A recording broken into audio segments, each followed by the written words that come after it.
Di antara hikmah dari kisah perjalanan Nabi Musa dan Nabi Khidir alaihissalam yang sangat penting bagi kita untuk mengetahuinya, bahwa sebab kesolehan seseorang, Allah membuat soleh anak dan keturunannya. Sebagaimana disebutkan dalam Al-Quran, di antara episode dari kisah perjalanan Nabi Musa dan Nabi Khidir alaihissalam, Nabi Musa dan Nabi Khidir mendatangi sebuah negeri. Di negeri itu Nabi Musa dan Nabi Khidir meminta jamuan, akan tetapi penduduknya tidak mau. Lalu keduanya menemukan sebuah dinding rumah yang akan roboh. Lalu Nabi Khidir memperbaikinya. Lalu Nabi Musa berkata kepada Nabi Khidir, andaikan engkau mau, engkau bisa mengambil upah dari pekerjaanmu itu. Dengan perkataan Nabi Musa tadi, Nabi Khidir menegaskan bahwa sudah waktunya Nabi Musa dan Nabi Khidir untuk berpisah. Karena sebelumnya Nabi Khidir sudah mewanti-wanti agar Nabi Musa jangan sekali-kali untuk ingkar pada apa-apa yang dilakukan oleh Nabi Khidir. Sebelum berpisah, Nabi Khidir menjelaskan takwil atau hikmah dari peristiwa-peristiwa yang diingkari oleh Nabi Musa. Sedangkan mengenai dinding yang akan roboh yang kemudian diperbaiki oleh Nabi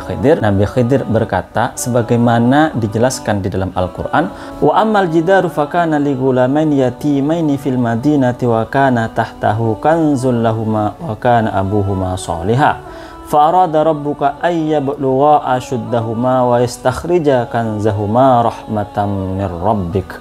Artinya, dan adapun dinding rumah itu adalah milik dua anak yatim di kota itu, yang di bawahnya tersimpan harta bagi keduanya, dan ayahnya adalah seorang yang soleh.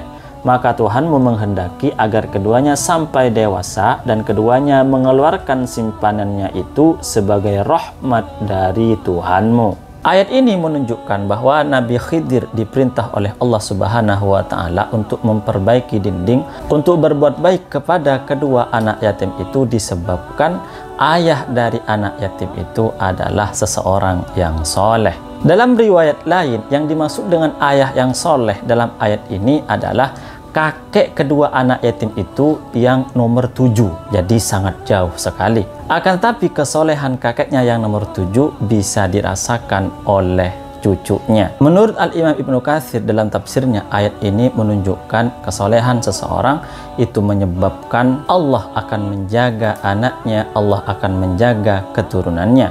Al-Imam Ibnu Katsir juga mengatakan bahwa barokah dari ibadah seseorang itu juga bermanfaat untuk anak keturunannya di dunia sampai akhirat. Sayyidina Ibnu Abbas sebagaimana dikutip oleh Al-Imam As-Suyuti mengatakan, sebab kesolehan seseorang, Allah akan menjadikan soleh anaknya dan keturunannya. Allah Subhanahu wa Ta'ala juga akan menjaga keturunannya dan lingkungan sekitarnya, sehingga mereka selalu berada di dalam perlindungan Allah dan berada di dalam keselamatan.